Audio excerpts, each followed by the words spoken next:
Bienvenidos a Soy Violento, Soy Macabro Podcast. Yo soy Ali. Y yo soy Dee. Y hoy Dee nos contará de un caso que sucedió en la Ciudad de México. The discovery of a dismembered body left Mexico City in shambles. But once they found out who committed the murder and their previous criminal charges, you wonder, is there a way that this crime could have been prevented? After 8 years, the victim and his family received the proper justice. This is the tragic case of Allan Carrera Cuellar and his wife, psychologist Maria Alejandra Lafuente Casco. Advertencia: la información de este caso puede ser desencadenante para algunos. Tenga en cuenta que algunos de estos casos pueden involucrar menores de edad, abuso, violación o violencia. Escuchen con precaución. Warning: the information on this case can be triggering to some. Please be advised that some of these cases may involve children, abuse, rape, and violence. Listen with caution. On November 6, 2014, a torso without limbs was found at the corner of Anahuac and Quintana Roo in the popular neighborhood of Roma in Mexico City.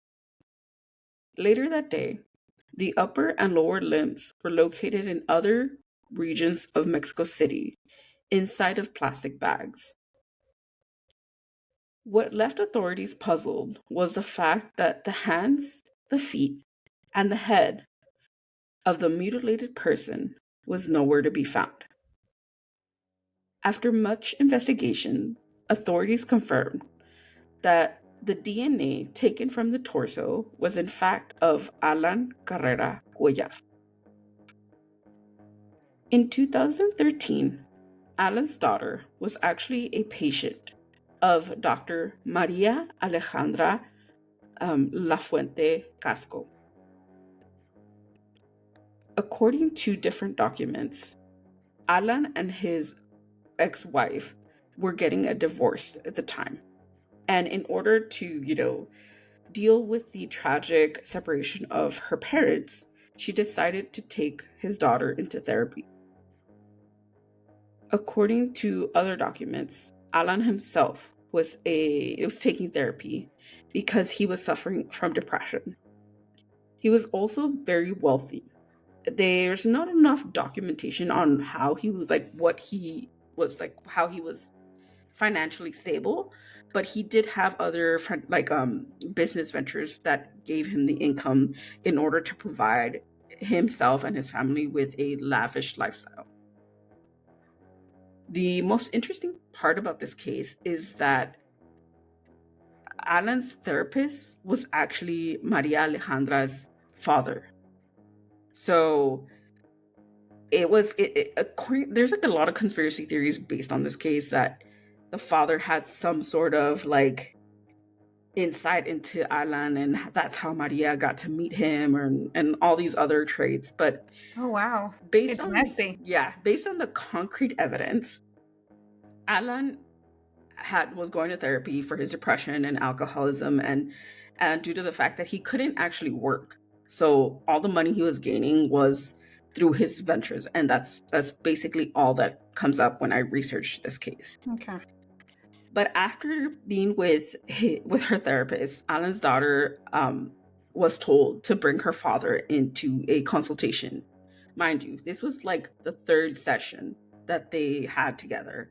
And Maria Alejandra had asked the daughter to bring her father in order to further talk about the diagnosis and her daughter's, sessions or It's whatever. normal, right? So I don't know how normal it is. That's why I'm letting you talk on this behalf, because I don't know how this works when it comes to child therapy. Yeah, it's normal, especially when you're working with kids, for you to bring in the parents just to get a different perspective and just to further analyze it. Also help support the parents and teach the parents what you're working on with the kids so that they can reinforce it at home. Oh, okay, noted. Okay, so see, that's why this was important, because I'm I have no idea how this works. But after the third session, the daughter brings Allan into the consultation, and that, according to different sources, Allan and Maria Alejandra just hit it off right away. and they became very, close, and they started talking to each other more often.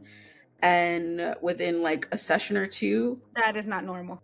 yeah, without Just saying. after a session or two, they Maria Alejandra told the daughter that that they couldn't see each other anymore because it was just conflict. So they ended their sessions there. However, shortly after they started their dating life and cutting the connection between the daughter and the therapist, they actually moved really quickly into their relationship. Margarita, who is Alan's sister, commented during trial that, quote, nos dijo que en una semana se iban a casar.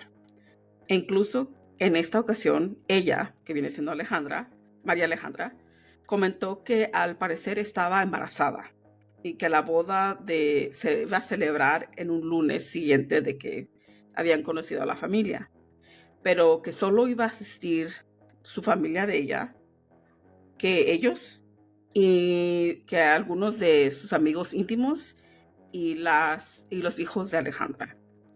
But other than that, nobody else was invited to the wedding. Mind you, they met shortly after they canceled the session between the daughter, and within a week of meeting 2 weeks after meeting the family, they were going to get married, and that Maria Alejandra was pregnant. So I don't know how normal that is, but no, it's not. It's not normal. No. This psychologist needs her own therapy. Right. Well, you'll see. After being together and getting married, the relationship seemed normal from the outside. There was no, any altercation or any sort of issues within the relationship. So for them, it all kind of just seemed normal from the outside. However, in 2014, when Maria Alejandra started to have these suspicions that Allan was actually cheating on her, she was looking at his phone and found compromising text messages, and that enraged her. According to different court documents, that was the reason for her to begin planning his death. That jumped real quick. Yes. According to the Attorney General office, Maria Alejandra was, a psychiatrist or a psychologist, so she had she had accessibility to different prescriptions. And based on this, she actually gathered sleeping pills and began putting those sleeping pills into the tea that she would give Allan.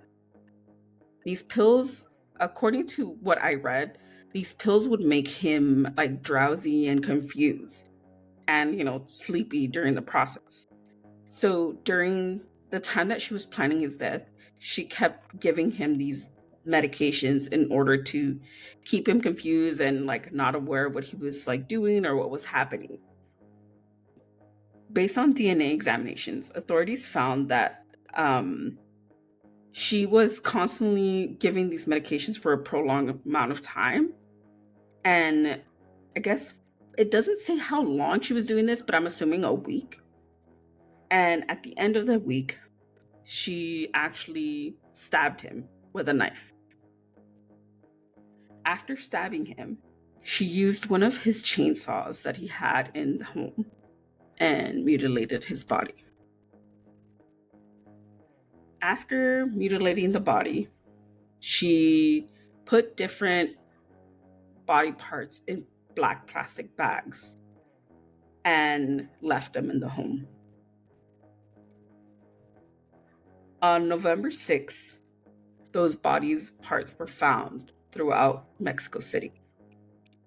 And the only reason that these body parts were found was because of the odor that it was releasing. According to the court documents, they're not sure from what point he was murdered and how long those bags were in the home and when they were disposed into the city. Based on text messages, they said that the last quote unquote real contact that their family had with Allan was on October 31st, 2014. But after that date, they continued to receive very cryptic messages about him leaving out of town, or that he found another woman and that he regretted marrying Maria Alejandra and he was going to get a divorce. Other text messages were saying that he was flying out of the country. So as of October 31st, they don't know if those messages were manufactured by Maria Alejandra or were there actually messages from Allan. After the body parts were found and the authorities got back with the proper DNA of the torso, they got a warrant to look through Allan and Maria Alejandra's home. A forensic examination of the home showed that there was traces of blood on the wall and pieces of bone fragment in the carpet. According to further examination, there was also bits of flesh in their bathroom. But still, the most curious part of this whole case is that they couldn't find certain limbs that belonged to the body. When the examiners looked through a mysterious bucket that was left in one of their rooms, they found Allan's head, his hand, and his feet inside a plastic bag next to the electric saw. After distributing the body parts throughout the city and texting the family members and friends through Allan's phone, Maria Alejandra tried to divert the investigation by checking herself in to a psychiatric clinic. She told officials that she had become paranoid and she believed that the police wanted to take her. So she stayed in the psychiatric clinic up until November 5th. One of the clues that allowed detectives to conclude that Maria Alejandra was behind her husband's disappearance was that they looked at the security guard's log of their gated community. In the notes on November 5th, guards indicated that Maria Alejandra had called the booth at 12:45 in the morning and asked the security guards if they could help her put a red suitcase in the trunk of her car. Based on court documents, the guards declared that she looked very nervous and suspicious while looking at her surroundings when pushing the red suitcase into her trunk. They also asked what she was carrying in the suitcase because it was very heavy. She responded that it was surgical equipment that had belonged to her father, and that she was going to take them to the hospital because she was very sick and her father was actually gonna provide surgery for her at the hospital and she needed to take his equipment in. She left and returned shortly after at 4:18 a.m. and according to the securities, she never registered coming out of the home. So as of the moment that she mutilated and murdered the body, she checked herself into the clinic from maybe November 1st to November 5th. And then on November 6th is when they found Allan's mutilated body throughout Mexico City. According to documentation, she had planned all of this from the moment that she found those compromising text messages. Entonces, lo que ella quería hacer era usar esto de que she checked herself in to make it seem like, see, I was in the clinic. I couldn't have done this because I was there for 5 days. Exactly. I know. Isn't it insane?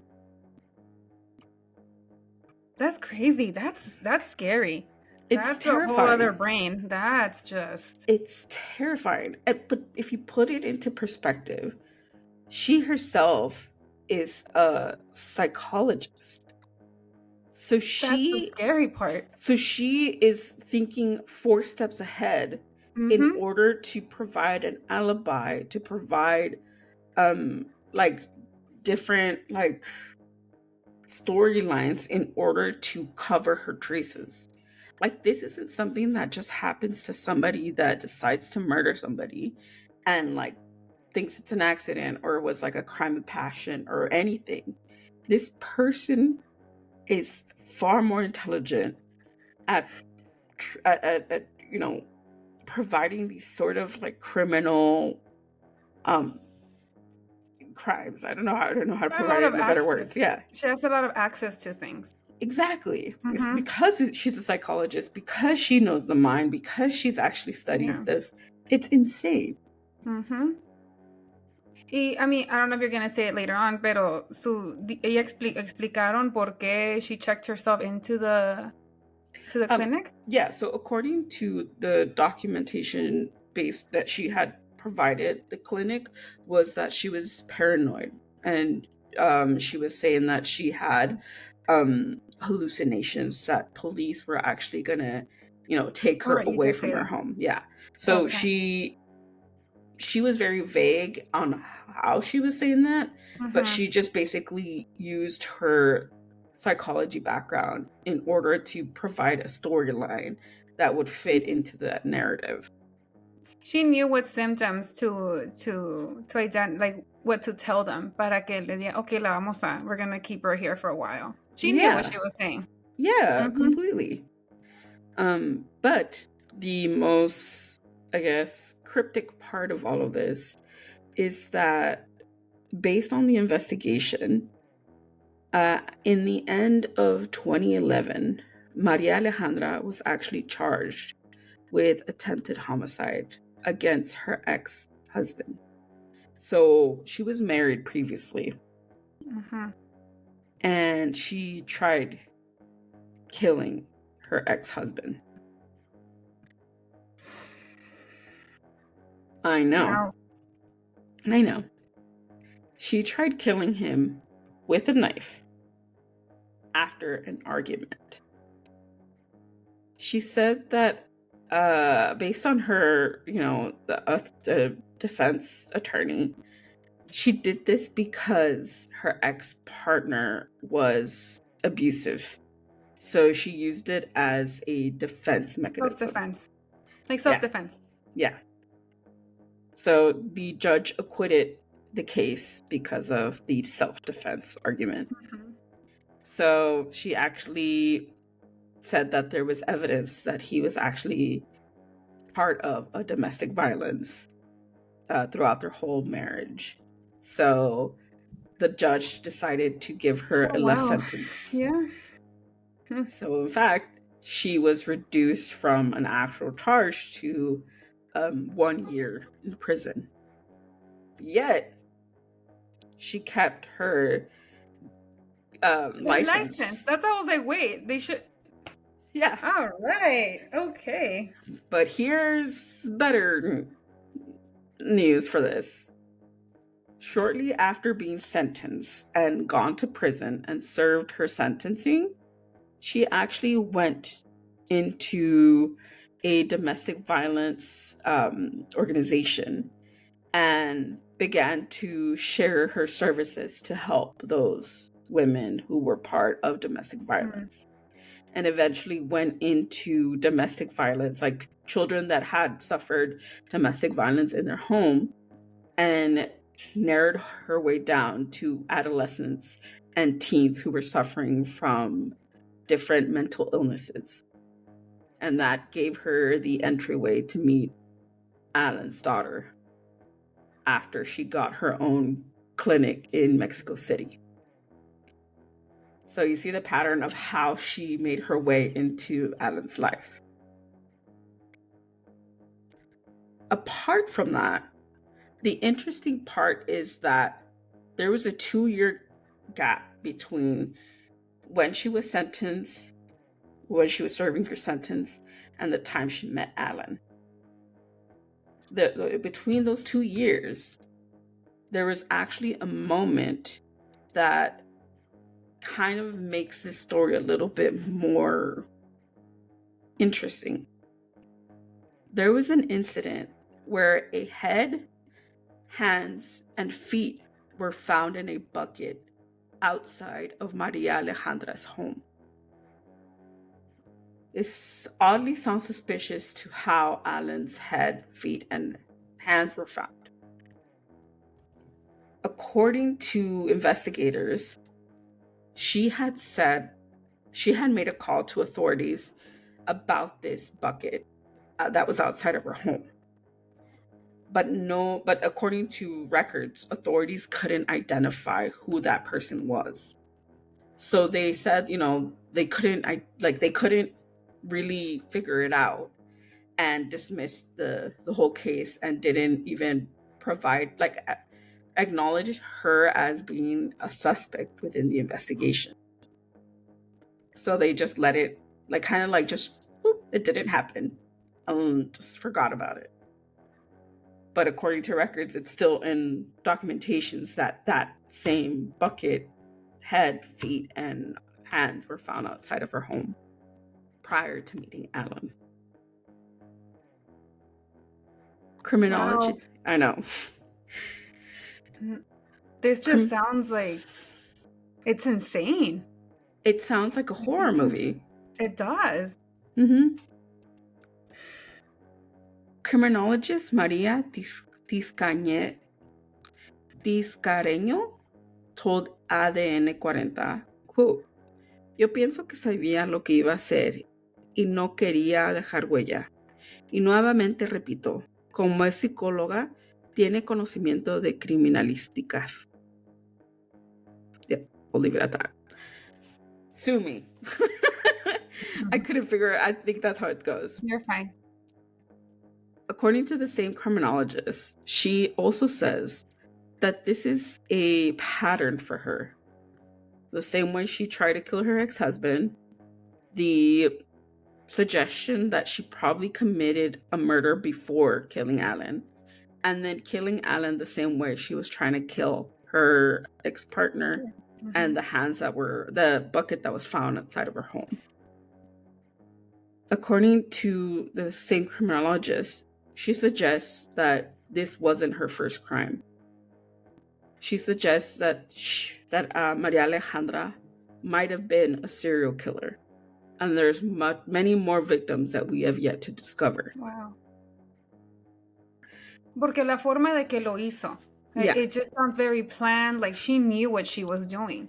Mm-hmm, It wasn't exactly. like self-defense, like how she said with her first ex-husband. Yeah. It was planned. Yeah. It shows that she had everything.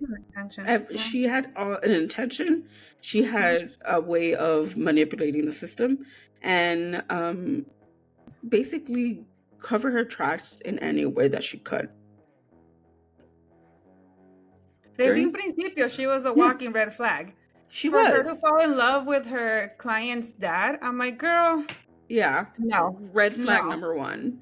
No, girl, Y lo que su papá lo estaba viendo a él. Come on. It all sounds very suspicious. Mm-hmm. Like, there was much more that meets the eye. During court testimony, Maria Alejandra claimed that she had been repeatedly beaten by her husband. Then her lawyer claimed that she was mentally ill and had hallucinations at the time of the murder, that she wasn't in her sixth sense. Seventh sense or sixth sense? Sixth? Okay. And that she wasn't on her sixth sense when she was committing the murder. But based on medical testing and their own reviews on Maria Alejandra's mental health, doctor says that she was perfectly sane and was fully aware of what she was doing. Although it took 8 long years to come to this conclusion, Maria Alejandra Lafuente Casco was sentenced to 46 years in prison, along with 6 more months, for the murder of her partner, Allan Carrera Cuellar. According to court records, she must also pay for damages and funeral expenses of her ex-spouse. Although we don't know what drove Maria Alejandra to commit this horrendous murder, we do know that Allan didn't deserve this. Neither did her ex-husband for a self-defense charge. This could have been prevented. This case didn't need to happen. Right. However, it did, and it took 8 long years for it to be finally sentenced. As of 2022, there's no further information on any updates on the case or the previous suspicious murder that happened prior to Allan's death, but that has a similar connection to Maria Alejandra. But all we do know... ¿Y no pudieron agarrar las huellas de lo que encontraron en esa bucket? Like, nothing came... I didn't mean to interrupt you. I was No, it's fine. That's crazy that they just didn't find anything. From what I had read and from different articles that I had to, go through, there was no indication that the police did anything to further investigate it. That's crazy. I don't know if the body was too far from like decomposition where they could identify the body or anything. There's like literally no information on what happened to that case. Yeah. But they just know that there was that weird connection between Maria Alejandra and... Estaba muy raro. Yeah. And at first they thought it was just a regular call-in about like, finding this body there. But other than that, they just don't know what happened. Which is completely insane to me because it's after you see how Allan was, murdered and what happened with her ex-partner, it all kind of correlates to like a pattern, which is bizarre. Once again, our hearts go out to Allan's family, as well as to anybody who has been affected or was involved in the case in order to get justice for Allan. Again, some of these cases can be prevented. And if you look further information on this case, there's a lot of conspiracy theories based on what happened. But as of now, we can only talk about what we know. But our hearts go out to Allan's family, to his daughters, and to anybody who has been affected. This is the tragic case of Allan Carrera Cuellar. Y este fue el caso de esta semana. I know it's a little bit of a weird case, and trust me, going through all the research and trying to piece it all together, it was all very strange and bizarre.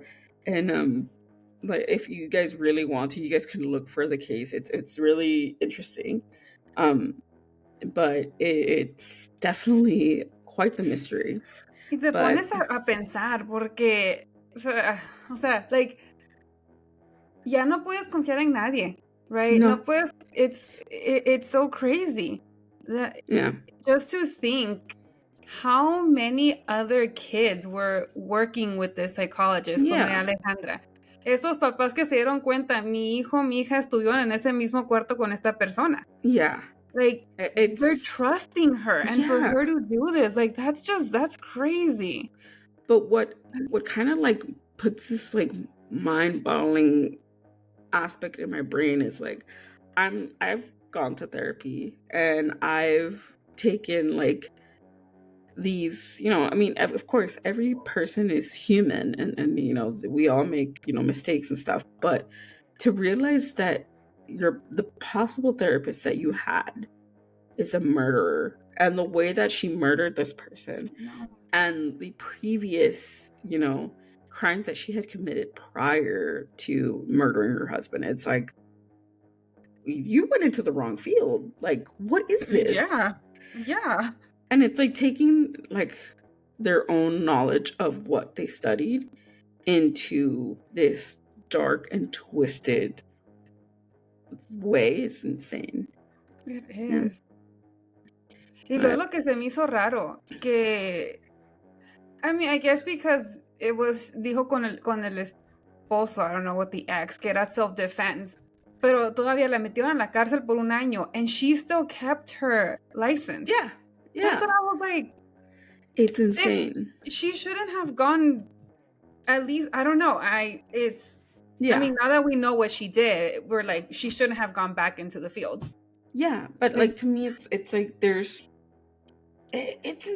like I there's only so much that I could say about this case, but like it's insane that she still kept her license. When I found that out that she still actually went into prison and still kept her license after being in this domestic violence case or assault or whatever you want, possible homicide. It's insane that this psychologist kept her fucking license. It's insane. And to me, it's like this could have easily been prevented. This whole thing.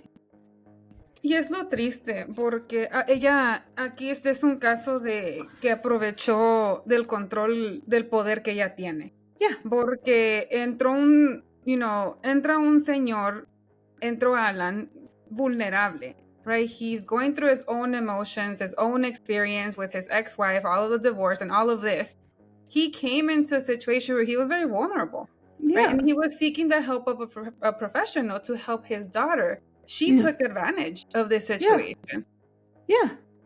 I completely 100% get that. It's like she took this vulnerable person, like, withered her way in, got what she wanted, married this rich man that could provide a luxury lifestyle because, he did have money. Tenía dinero, yeah. And then somehow deranges from this whole situation to murdering her husband over compromising text messages. Por mensajes. It's insane. No. But the fact that she had a pattern prior to this is even more bizarre to me. Ya si hubiera venido, hubiera dicho, oh, that was also self-defense. Girl, that is not self-defense. You mutilating a body? Yeah. No, girl, that's not self-defense. Yeah. No. That literally does not justify anything. And the fact that she tried to play I'm mentally ill, it's like, really? I'm sorry, what? I'm like, girl, they're gonna assess you. Yeah.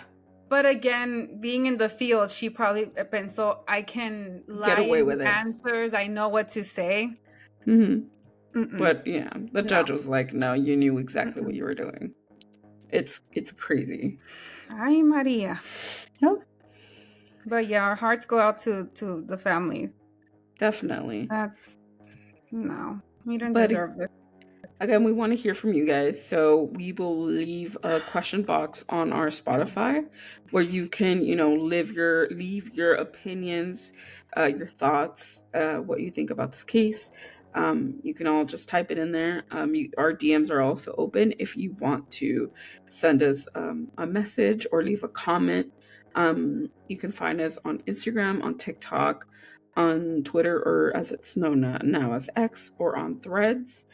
Just type in SVSM_podcast, or go on Facebook and type So It's My God Podcast, and we should be the first ones to pop up. And yeah, leave us a DM, leave us a comment. We will reply to them as soon as we can. Or if you want to have conversations with other people in the comment section, that would be fucking amazing for us, because we want to have an open dialogue when it comes to these cases. So and if you want to listen to the other 109 episodes, you can listen to us on Spotify, Apple Podcasts, Amazon Music, and wherever you stream podcasts. Just type in So My God Podcast, and our discography, our catalog should pop up. Sorry, we're not singers. I wish. I don't. But so you can just search us in the webs. If and YouTube. And YouTube. Completely forgot. You can see this. You could stream this episode on YouTube. You could see our faces. And you just type in Solo Se Macabro podcast, and we have, what is it? How many episodes do we have on YouTube by any chance? Do you know? I think like 5. 5? Okay. So we have 5 episodes. You can go ahead and leave comments there too. I always forget YouTube because we haven't done YouTube in almost, 100 episodes. So this is still new to me. But yeah, we're on YouTube. Yeah, anything else? Anything I'm forgetting? No, that's it. Okay. I think that's it. No, you got everything. So I do want to recommend 2 things. One of them is a Netflix documentary. It's called The Guardian of the Monarch. It is a documentary about the case that happened in Michoacan about an activist who was very prone into trying to save the environment and the monarchs from going extinct, and the tragic case that happened to Homero Gomez. Yeah, that's been going around on TikTok a lot these past couple of days, and it just landed on Netflix. So please watch it. Let us know what you think of it. I would have really loved to cover that case, but I think it's very heartbreaking, and like I don't know if I'm ready to do that. So I recommend that case. Also, what was the other thing? Give me 2 seconds to remember. Can't remember. Forgot. I should have wrote that down. I think I should have wrote that down. I can't remember. You're okay. Yeah, It'll come back to you. It'll come back to me. Once I remember, I'll post about it on our socials. But yeah, if you have any comments, any suggestions on any episodes that we should cover, please let us know. We're constantly looking for topics and for cases. And yeah. It's 6 videos on YouTube.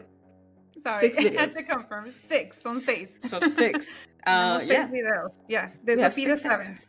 This will be the 7th video. So be prepared. I don't know. Is there anything else? Anything else that we need to cover? That's it, right? That is it. Yeah. So for now, that will be it. Thank you so much for tuning in. Please rate, review, subscribe, all of that good stuff. I don't know. That's it, right? I have a great weekend. And yeah. Eso es todo. Yeah. We're halfway through May. We're halfway through May. I know. Oh my God. I feel like Christmas is like around the corner. I can't believe it. It's May. Just like, how can this be going by so fast? To think that I was just complaining about January and it's already May. But yeah.